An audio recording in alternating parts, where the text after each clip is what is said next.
Hello दोस्तों। आप लोग कैसे हो? आशा करता हूँ आप सभी लोग बहुत अच्छे होंगे। आ गया है आपका अपना दोस्त अनुराग नई जानकारी लेकर।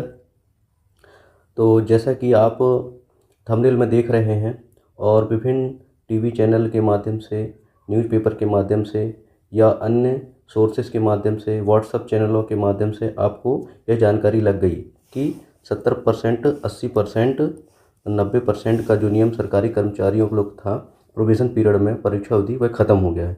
पर क्या कैसी इसकी दिक्कत परेशानी है इसमें कि जो सरकारी कर्मचारियों का ये जो ऐतिहासिक हाई कोर्ट के द्वारा जो फैसला दिया गया है, तो यह वाकई में ये जो नियम है क्यों आखिर इसको ख़त्म किया गया और किन किन आधारों पर ये असंवैधानिक माना गया है जिस कारण से इसको रद्द किया गया है और इसका फ़ायदा किन किन लोगों को मिलेगा।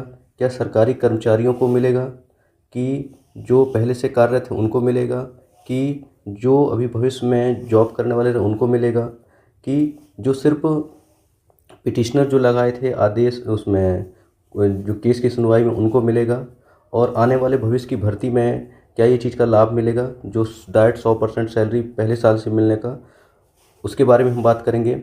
और कितने रुपए का नुकसान हुआ है यदि जो कर्मचारी काम कर रहे हैं या सरकारी जॉब में हैं तो उनको कितना नुकसान हो रहा है उसके बारे में बात करेंगे। और मैं अंत में आपको बताऊंगा कि जो सरकारी कर्मचारी को इसका लाभ नहीं मिला है फर्स्ट साल से, सेकंड साल से, थर्ड साल से, इनको जो प्रोविज़न पीरियड है उसमें जो पैसा है वो किस प्रकार से मिलेगा उसके तरीका आपको मैं बताऊंगा और उसके लिए एक महत्वपूर्ण उपाय बताऊंगा जिसके माध्यम से आप सभी का जो भी मध्य प्रदेश के सरकारी कर्मचारी हैं उनको यह लाभ नहीं मिला तो उसके बारे में बताऊंगा। तो चलिए हम इस वीडियो में बात करते हैं, पूरी डिटेल्स मैं आपको समझाऊंगा, कोई भी एक पॉइंट को मिस मत करिएगा। और अभी तक हमारे यूट्यूब चैनल AB23 नॉलेज को सब्सक्राइब नहीं किए तो कर लीजिए और अपने दोस्तों में जो भी कर्मचारी इससे प्रभावित हैं तो उनको शेयर कर दीजिए ताकि उनको विशेष रूप से यह जानकारी लगे और किसी प्रकार से कन्फ्यूजन की स्थिति ना रहे। चलिए इस वीडियो में बात करते हैं। तो ये जैसा कि आप देख रहे हैं कि यह जो नियम क्या था 70, 80, 90%, 100% वाला सैलरी का नियम क्या था, तो इसके बारे में हम देखेंगे। 2019 का जो गजट आया था मध्य प्रदेश सरकार ने लेके आया था, उसके बारे में हम देखेंगे। तो आपको मैं PDF दिखाता हूँ कि क्या था।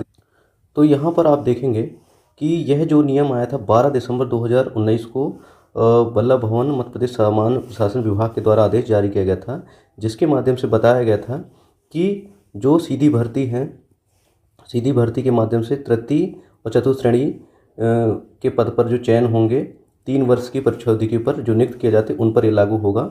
उसमें इन्होंने 1961 का नियम को क्या है के माध्यम से यहाँ पर आप देखेंगे कि परीक्षा अवधि में उस पद के वेतनमान में 70% मिलेगा, 80% मिलेगा, 90%, ये चीज़ें नियम आया था। आदेश एक बार पुनः बता देता हूँ यह कब आया था। यहाँ पर आप देखें 12 दिसंबर 2019 का था। तो इसी को रद्द किया गया है। तो किस बेस पर रद्द किया है उसको मैं आपको, जो हाई कोर्ट का डिसीजन आया है उसको भी आपको मैं दिखाऊंगा।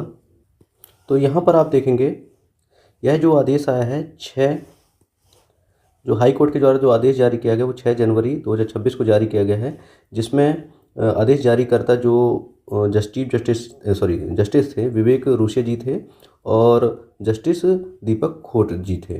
तो इन्होंने ये आदेश को दिया है जिसमें पिटिशनर के जो वकील थे अन्य, जैसे कि यहाँ पर आप देखेंगे, यहाँ पर पिटिशनर की तरफ से थे वकील वसीम अकरम जी थे और यहाँ पर आप देखेंगे कैलाश चंद्र घड़ियाल जी थे और ढेर सारे वकील इसमें थे। यहाँ पर अवधेश कुमार अहिरवार जी थे तो और ढेर सारे वकील थे। तो उन्होंने मिलकर के कहते हैं केस को लड़ा था।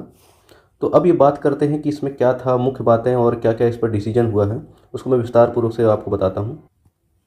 तो जैसा कि आपको मैं बताया कि यह जो नियम था किन के लोगों के लिए था, तो यहाँ पर आप देखेंगे कि जो नवनियुक्त कर्मचारी हैं उनके लिए, वो भी कौन से, जो C ग्रेड और D ग्रेड के होते हैं। और ये कर्मचारी कहाँ से इनकी भर्ती होती है, तो मध्य प्रदेश का जो व्यापम है जिसको Madhya Pradesh election service board कहते हैं, कर्मचारी चयन मंडल बोलते हैं, उनके द्वारा जो भर्ती होती है, भर्ती करवाई जाती है तो उनके लिए है जिसमें बहुत सारे आते हैं, वन रक्षक आते हैं, पटवारी आते हैं, आपके शिक्षक आते हैं और असिस्टेंट ग्रेड 3rd वाले आते हैं, 4th ग्रेड वाले आते हैं।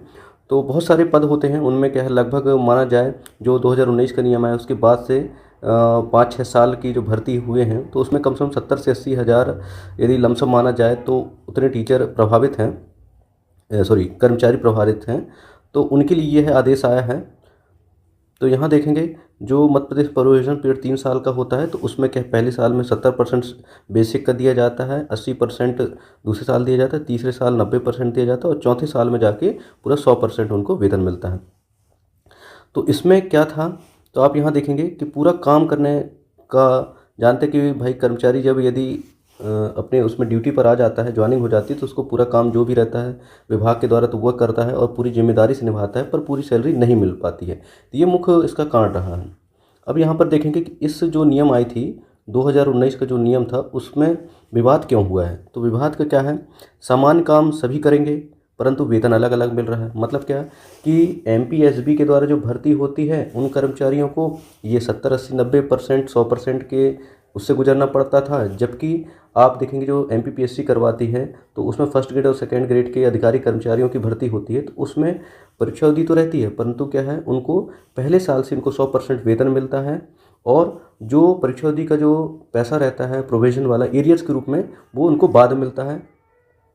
उनको जो फर्स्ट साल और सेकंड साल का जो प्रोविजन पीरियड रहता है, तो उनका जो इंक्रीमेंट रहता है वो उनको जब परीक्षा अवधि खत्म हो जाती है उसके बाद मिलता है। परंतु मध्य प्रदेश का जो ईएसबी के द्वारा जो भर्ती होती है और कर्मचारी लोग को जो जॉब में आते हैं, तो उनको ना तो 3 साल तक का बाद में इंक्रीमेंट का लाभ मिलता है और ना ही वो एरियर्स के रूप में पैसे मिलते हैं। मतलब 70% पहले साल मिलेंगे, 80% दूसरे साल में, तीसरे साल में 90%, चौथे साल में जाके 100% वेतन मिलता है।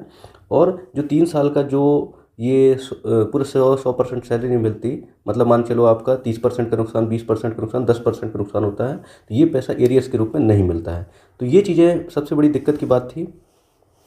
फिर ये आप यहाँ पर देखें, कर्मचारियों ने बताया कि वही काम हम भी कर रहे हैं, वही समय पर कर रहे हैं, वही जिम्मेदारी के साथ कर रहे हैं, परंतु हमको सैलरी पूरा नहीं मिल पा रहा है। मतलब एक प्रकार का देखा जाए कि एक ही स्टेट है परंतु अलग अलग भर्ती करवाने वाले एजेंसी के माध्यम से होने के कारण और अलग अलग ग्रेड होने के कारण सैलरी कम दिया जा रहा है। तो यहाँ पर जो नियम संविधान का जो equal pay for equal work का जो सिद्धांत है उसका उल्लंघन होता है।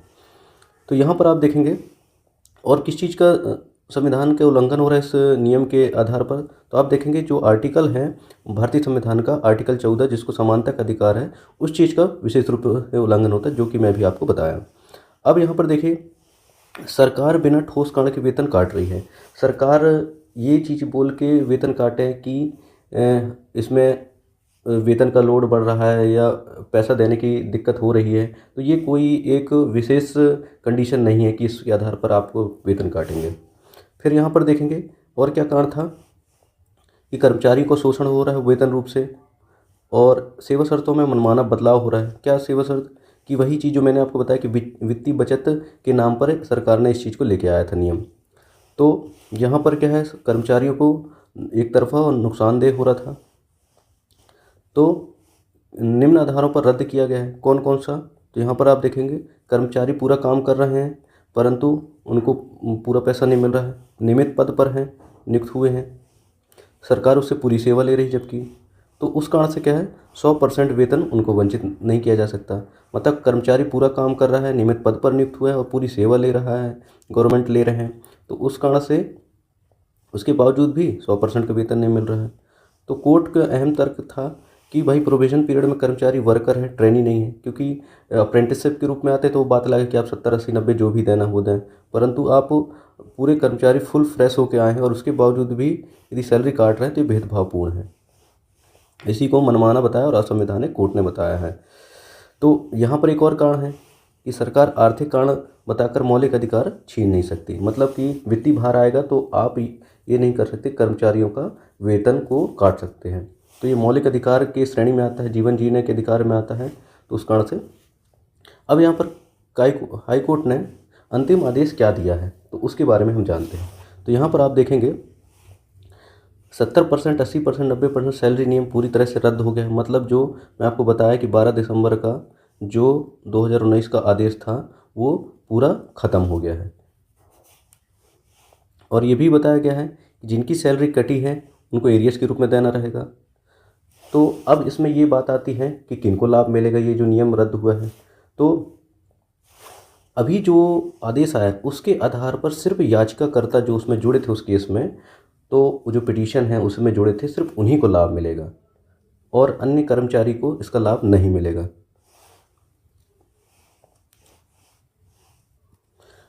तो इसके लिए क्या किया जा सकता है? तो आप जानते हैं कि गवर्नमेंट कोई चीज़ों को एकदम से लागू नहीं करती है। वो क्या है, इस चीज़ को वित्तीय भार को लेके हो सकता है कि हाई कोर्ट के बाद वो सुप्रीम कोर्ट जा सकती है एसएलपी लेके। तो आने वाले समय में 3, 4, 5 महीने में ये चीज़ समझ में आएगा। अभी ये क्या है, पूरा मुद्दा गरमाया हुआ है पेपरों के माध्यम से, न्यूज़ चैनल के माध्यम से, कर्मचारियों के आवेदन और ये जो प्रोसेस है उसके माध्यम से सारा गरमाया है। तो कुछ समय बाद ठंडा पड़ जाएगा। सरकार भी इसको लेट लतीफ़ हो सकता है कर सकती है। तो यदि आपको, हाँ, यहाँ पर एक बात मैं आपको नहीं बताया कि कितने रुपए का किन किन कर्मचारियों को नुकसान हो रहा है, तो उसका आपको यहाँ उदाहरण के माध्यम से मैं बताऊँगा।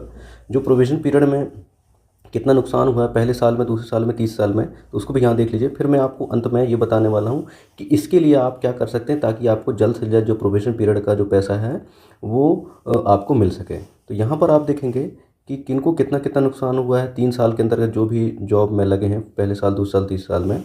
तो चतुर्थ श्रेणी में यदि जिनका बेसिक 15,500 है, मैं एक ये अंदाज़ा लमसम बता रहा हूँ आपको, जिसमें यदि जिनका 15,500 है तो उनको 1,74,840 रुपये का नुकसान हो रहा है। तृतीय श्रेणी में जो 18,000 जिनका बेसिक है तो उनको 2,01,540 रुपये का नुकसान हो रहा है। तृतीय श्रेणी में जो 19,500 बेसिक यदि जिनका बन रहा है तो 2,19,420 रुपये का नुकसान हो रहा है। तृतीय श्रेणी में जिनका 25,500 यदि बेसिक पे है तो 2,85,085 रुपये का नुकसान हो रहा है। तृतीय श्रेणी में जिनका बेसिक पे 28,700 है तो उनको 3,23,258 रुपये का नुकसान हो रहा है। इसी प्रकार तृतीय श्रेणी में जिनका 36,200 है तो उनको 4,07,078 रुपये, लगभग ये लमसम मोटा मोटा अप्रॉक्स के रूप में लिया गया है। तो देखा जाए सबको 1.5 लाख से लगभग 4 लाख तक का नुकसान हो रहा है जो अलग अलग बेसिक पे रखते हैं। तो ये जो नुकसान है इसकी भरपाई आप लोगों को कैसे मिलेगा, किस प्रकार से आपको जल्द से जल्द हो सकता है, तो इसके बारे में आपको बताने वाला हूँ। तो चलिए बात करते हैं उस पर भी। तो इसका एक ही अभी सामने दिख रहा है कि आप अभी याचिकाकर्ता बन सकते हैं। जो अभी आदेश आया है, रिट पिटीशन जो है उसमें के माध्यम से, उसी के माध्यम से आप जुड़ के कि हम भी इसी नियम के आधार पर प्रभावित हैं, जो 12 दिसंबर 2019 का जो आया है 70-80-90% वाला नियम था, उसी के आधार पर हमारी क्या है जॉब लगी है। और ये अब तो क्या है असंवैधानिक हो चुका है, तो क्या है कायदे से हमको मिलना चाहिए, परंतु गवर्नमेंट वो चीज़ के लिए तुरंत एक्सेप्ट अभी नहीं करेगी। तो अभी हम इसको क्या कर सकते हैं, आप लोग कि याचिकाकर्ता बन जाइए, कोई बढ़िया सा वकील आप हायर कर लीजिए, उनके माध्यम से जुड़ जाइए और जल्द से जल्द ये निराकरण हो जाएगा। क्योंकि अभी ये माहौल में है तो हो सकता है बहुत जल्दी इसका आपको फ़ायदा हो सकता है। तो इसमें अब एक चीज़ आप देखेंगे कि यह जो फैसला है कर्मचारियों के अधिकार है उसकी जीत हुई है, क्योंकि मौलिक अधिकार में जीवन जीने का अधिकार है आपका, आर्टिकल 21 में ही है जीवन जीने का अधिकार। तो उसके लिए आपको बेसिक आपका वेतन जो ज़रूरी मिलना चाहिए वो चीज़ की जीत हुई है। ये भविष्य की भर्ती में मिसाल बनेगा, क्योंकि ये रद्द हो चुका है तो आने वाले समय में भले परीक्षा अवधि रहेगी परंतु जो सैलरी रहेगी 100% वही मिलेगी। 70-80-90 वाला कहानी ख़त्म हो जाना चाहिए। और यह जो था मनमाने नियम एक प्रकार का देखा जाए, क्योंकि भाई आप वित्तीय भार बोर के सरकारी कर्मचारियों को वेतन नहीं रोक सकते। तो ये चीज़ आने वाले समय में देखने को मिलेगी। यदि यह जानकारी आपको ठीक लगी हो या आपको अच्छी नहीं लगी हो तो आप जो कुछ भी आपका राय होगा आप कमेंट बॉक्स में कमेंट करिए। और अभी तक हमारे यूट्यूब चैनल को आप सब्सक्राइब नहीं किए तो कर लीजिए और वीडियो को लाइक कर लीजिए, शेयर कर लीजिए। और जो अभी कन्फ्यूजन की स्थिति है कर्मचारियों में उनको आप शेयर कर दीजिए ताकि उनको डिटेल से जानकारी मिल जाएगी।